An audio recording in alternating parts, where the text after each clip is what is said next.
तू टक्कर की बात कर, टक्कर है ही नहीं। 125 में से 110-12 पे एनडीए गठबंधन जीतेगा लिख ले, फिर टक्कर कहाँ रहेगी? कौन सी रहेगी टक्कर?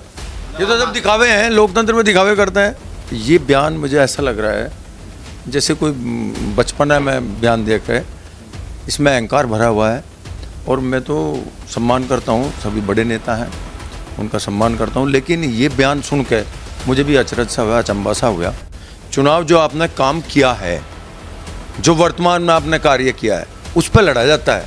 यहाँ वर्क किया है, मैं 24 घंटे में से 6 घंटे निकाल दो मेरे सोने के और अपने बच्चों के पास रहने के, मैंने 18 घंटे विधानसभा में दे रखे हैं, शामली ज़िले में दे रखे हैं। आज भी मैं यहाँ 2 बजे से बैठा हूँ जनता के बीच में। जैसे अभी हमारे यहाँ एक अंडरपास होना चाहिए, जाम लग रहा है, और जाम की स्थिति शामली में बनती है, तो उसका भी कुछ ना कुछ, जैसे मिल है यहाँ, गन्ना मिल, हो सके बहुत अच्छी व्यवस्था बन जा, इंडस्ट्रियल हब यहाँ बने, तो मिल भी बाहर चला जाए, तो शामली सुंदर और सुंदर बने। तो कितने ही काम ऐसे हैं जो अभी हमारी नॉलेज में है, लेकिन वे पूरे नहीं हो पाए, वे अगली योजना में पूरे होंगे। 2027 विधानसभा चुनाव को लेकर तमाम पार्टियां अपनी ताल ठोक रही हैं। अभी सपा प्रमुख अखिलेश यादव ने एक बयान दिया है कि 54 से रुपया बना दिया। इसी के साथ बातचीत करने के लिए हमारे पास प्रसन्न चौधरी जी मौजूद हैं, शामली से सदर विधायक हैं। उन्हीं से बातचीत करते हैं कि वो इस बयान को कैसे देखते हैं। विधायक जी, आपका बहुत स्वागत है। धन्यवाद भैया। कैसे देखते हैं जी इस बयान को जो अखिलेश यादव ने दिया? देखो, बयान दुर्भाग्यपूर्ण है, मैं इसकी जितनी निंदा हो सके इतनी निंदा करता हूँ, और इसका जवाब यहाँ की जनता देगी, क्योंकि ये क्षेत्र स्वर्गीय चौधरी चरण सिंह जी के अनुयायी लोगों का क्षेत्र है। उन्होंने कभी जाति और धर्म की राजनीति नहीं करी, उनसे ऊपर उठकर उन्होंने किसान की राजनीति करी है, तो उनके शुभचिंतक लोग हैं यहाँ। और ये बयान मुझे ऐसा लग रहा है जैसे कोई बचपना में बयान देख रहे, इसमें अहंकार भरा हुआ है। और मैं तो सम्मान करता हूँ, सभी बड़े नेता हैं, उनका सम्मान करता हूँ, लेकिन ये बयान सुन के मुझे भी अचरज सा हुआ, अचंभा सा हुआ कि ऐसा बयान उन्होंने दिया है, तो इसमें अहंकार झलकता है। दूसरा, इतने बड़े नेता को इतिहास के पन्ने भी पलट के देखने चाहिए, तो बयान की जितनी भी निंदा आप कर सकते हो इतनी निंदा करनी चाहिए। और मैं समझता हूँ कि यहाँ की जो जनता है, 2027 का चुनाव नज़दीक आ रहा है, क्योंकि देखो लोकतंत्र में पता नहीं कैसे कैसे कार्य होते हैं, तो वैसे तो कुछ हो नहीं सकता, तो लेकिन जनता जो है 5 साल में फिर जवाब देती है, तो 27 नज़दीक आ रहा है, तो उसमें जवाब देगी, जो जैसा करेगा ऐसा भरेगा, ऐसा ही उसको रिजल्ट मिलेगा। ये जो उन्होंने बयान दिया है, ये खास तौर से उन्होंने ये राजनीतिक तंज जो उन्होंने कसा है, ये आप मानते हैं कि इन्होंने आरएलडी के लिए किया है, जयंत चौधरी के लिए किया है, या किसानों, क्योंकि आरएलडी जो है किसानों की पार्टी रही है, या उसको लिए आप किसे देखते हैं कि किसको लेकर ये उन्होंने तंज भाई ये बात तो वही बताएंगे। मैं तो बताया कि हमें बयान बुरा लगा। हाँ, यहाँ के जो किसान लोग हैं, जो चौधरी चरण सिंह जी की विरासत से जुड़े हुए लोग हैं, उन्हें इस बयान से बहुत दुख हुआ, दुख पहुँचा, गहरा सदमा पहुँचा, और वो इसका जवाब देंगे। अब वो किस लिए दिया, क्यों दिया, कैसे दिया, वो तो अखिलेश जी बताएंगे, आदरणीय अखिलेश जी बोलेंगे, मैं नहीं उस पर ज़्यादा कमेंट्स कर सकता। लेकिन ये बयान गलत है, दुर्भाग्यपूर्ण है, और यहाँ की जनता इसका जवाब देगी। अखिलेश कह रहे हैं कि हम पीडीए को साथ लेकर चल रहे हैं, तो क्या उन्हें लगता है कि पीडीए को साथ लेकर उनकी जीत पक्की हो चुकी है, इसलिए वो इस तरह के तंज कसते रहते हैं? हो सकता है, उन्हें अंदाज़ा होगा, लेकिन एनडीए गठबंधन भी अपनी रणनीति बना रहा है। दूसरा, आदरणीय मुख्यमंत्री जी ने कार्य यहाँ किए हैं, आदरणीय चौधरी जयंत सिंह जी ने भी यहाँ कार्य किए हैं, तो ऐसा नहीं है कि भाई एक तरफी बात चलेगी। और उनका पीडीए क्या है ये तो आप भी समझते हो और मैं भी समझता हूँ।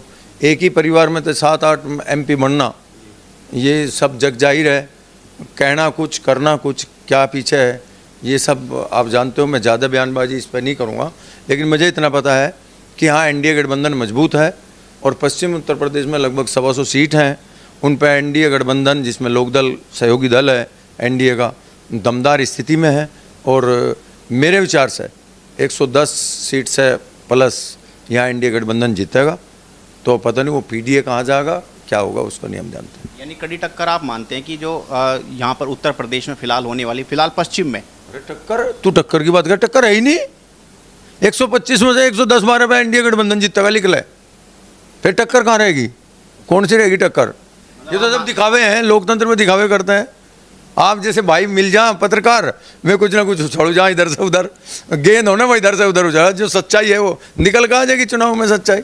जो उन्होंने बयान दिया है उससे लगता है कि जो जाट वोट है, जो जाट वोट बैंक है, वो एनडीए की तरफ खिसकेगा।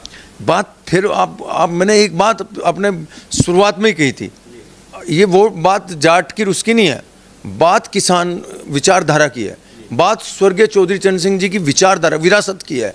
वो जाति और धर्म से उठकर राजनीति करते थे, उनका कोई जाट से, गुज्जर से और यादव से या ब्राह्मण से या व्यापारी लोग से कोई मतलब नहीं था। वो किसान की राजनीति करते थे, मजदूरों की राजनीति करते थे।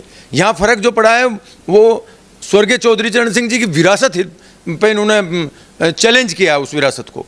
तो यहाँ ऐसा नहीं है कि जाट ही नाराज है, इस बयान से सब नाराज हैं। शामली में आप कैसे देखते हैं आगे 2027 चुनाव में जो आपका गठबंधन है वो कितनी वोटों से यहाँ पर अखिलेश को हरा पाए? ऐसा है, शामली विधानसभा एनडीए गठबंधन की मजबूत सीट है और यहाँ जो भी चुनाव लड़ेगा, भाई मैं फिलहाल यहाँ विधायक हूँ, जनता ने मेरा मूल्यांकन सही दिया, मेरे नेता ने मुझे आशीर्वाद दिया, एनडीए गठबंधन का मुझे यदि उम्मीदवार बनाया गया तो बड़े मार्जिन से जीत होगी। चुनाव जो है, चुनाव ऐसे नहीं कि भाई आप वादे कर दो झूठे उन पर लड़ा जाता हो। चुनाव जो आपने काम किया है, जो वर्तमान में आपने कार्य किया है, उस पर लड़ा जाता है। यहाँ वर्क किया है, मैं 24 घंटे में से 6 घंटे निकाल दो मेरे सोने के और अपने बच्चों के पास रहने के, मैंने 18 घंटे विधानसभा में दे रखे हैं, शामली ज़िले में दे रखे हैं। आज भी मैं यहाँ 2 बजे से बैठा हूँ जनता के बीच में और काम हुए हैं। अभी एक केंद्रीय विद्यालय की यहाँ स्थापना हुई है, स्टेडियम बना है और आज शामली ज़िले की स्थिति है जो आज से 10 साल पहले 75 ज़िले हैं पूरे उत्तर प्रदेश में, सबसे पिछला ज़िला गिना जाता था, सबसे पिछड़ा हुआ आज वो अग्रणी जिलों में गिना जाता है, जहाँ लूट मार और अपहरण जैसे उद्योग चलते थे, आपको भी पता होगा। और यहाँ क्या हो रहा था, सड़कें गड्ढे गड्ढे थे, यदि हमें दिल्ली जाना पड़े तो 6-6 8-8 घंटे लगते थे। अब यहाँ कानून व्यवस्था सदृढ़ है, व्यापारी अपना व्यापार करना चाहते हैं और किसान यहाँ का खुश है। और जो युवा है हमारे यहाँ के, यानी दिल्ली जाना पड़े या किसी को किसी काम से जाना पड़े तो अब वो स्थिति है। अब घरवाली को ये कह ले दाल बना लिए और 2 घंटे में वापसी दिल्ली से लाल किले पर हाथ लगा, वो स्थिति है। तो यहाँ तो माहौल बन रहा है, ठीक माहौल है, यहाँ विकास हुआ है और विकास पे ही वोट मांगे जाएंगे। कुछ काम है, जैसे अभी यहाँ इंडस्ट्रियल वो भी बनना है, अथॉरिटी बननी है। अभी हमारे यहाँ एक बस अड्डा बनना था, वो भी रह गया है, उसका भी चल रहा है कार्य। और कुछ और भी 2-4 काम जो बचे हुए हैं उनके बारे में भी डिस्कशन चल रहा है। हो सके वे 27 के बाद हों, ऐसी तो बात नहीं, क्योंकि जब लोकतंत्र में रहेंगे, राजनीति में रहेंगे, काम भी रोज़ नए नए निकलेंगे। जैसे अभी हमारे यहाँ एक अंडरपास होना चाहिए, जाम लग रहा है और जाम की स्थिति शामली में बनती है, तो उसका भी कुछ ना कुछ, जैसे मिल है यहाँ गन्ना मिल, हो सके बहुत अच्छी व्यवस्था बन जा, इंडस्ट्रियल हब यहाँ बने तो मिल भी बाहर चला जाए, शामली सुंदर और सुंदर बने। तो कितने ही काम ऐसे हैं जो अभी हमारी नॉलेज में है लेकिन वे पूरे नहीं हो पाए, वे अगली योजना में पूरे होंगे। तो विधायक जी मानते हैं कि जो विपक्षी पार्टियां, उनके लिए कोई मुद्दा आपने छोड़ा नहीं? मुझे तो लगता नहीं, उन पर मुद्दे आपने बता दो दिए कैसे कैसे मुद्दे हैं। फूट डालो, राज करो, कहीं जाति में बटाओ, वे मुद्दे हैं, उन पर हम बटने नहीं देने के। उनके पास कुछ है ही नहीं, कहने को कुछ नहीं है, बोलने की कुछ नहीं है, सिगों पे छोड़ना है, छोड़ते रहो। पीढ़ी का तोड़ विकास है, विकास किया है, कानून व्यवस्था है, कानून व्यवस्था सदृढ़ है, ये पीढ़ी का तोड़ है। और हम अपने युवाओं से मिलेंगे, युवाओं के पास जाएंगे, वही पीढ़ी का तोड़ है। कौशल के आधार पर उनको नौकरी मिले, उनके स्किल डेवलपमेंट के आधार पर उन्हें जो भी उनका व्यापार है वो चले, उस पर ज़्यादा ध्यान दिया जाएगा, यही पीढ़ी की तोड़ है। युवाओं को लेकर आप साथ चलेंगे? भाई हमें देख, पीढ़ी का तोड़ बुझ रहा है ना, तो हमारे पास पीढ़ी का तोड़ है किसान और मजदूर और व्यापारी, ये पीढ़ी का तोड़ है।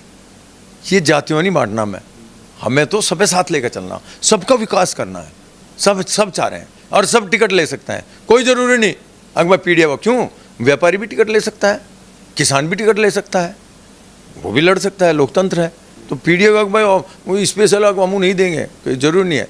जो मेहनत करेगा, जो लोगों के बीच में रहेगा, जनता के बीच में रहेगा, जो विकास की बात करेगा, उसे टिकट मिलेगा। तो ये थे विधायक शामली सदर से विधायक प्रसन्न चौधरी, जिन्होंने इस मुद्दे पर अपनी बेबाकी से राय रखी। आप इस खबर पर अपनी राय जरूर दीजिए, साथ ही इस खबर को शेयर कीजिए। नमस्कार।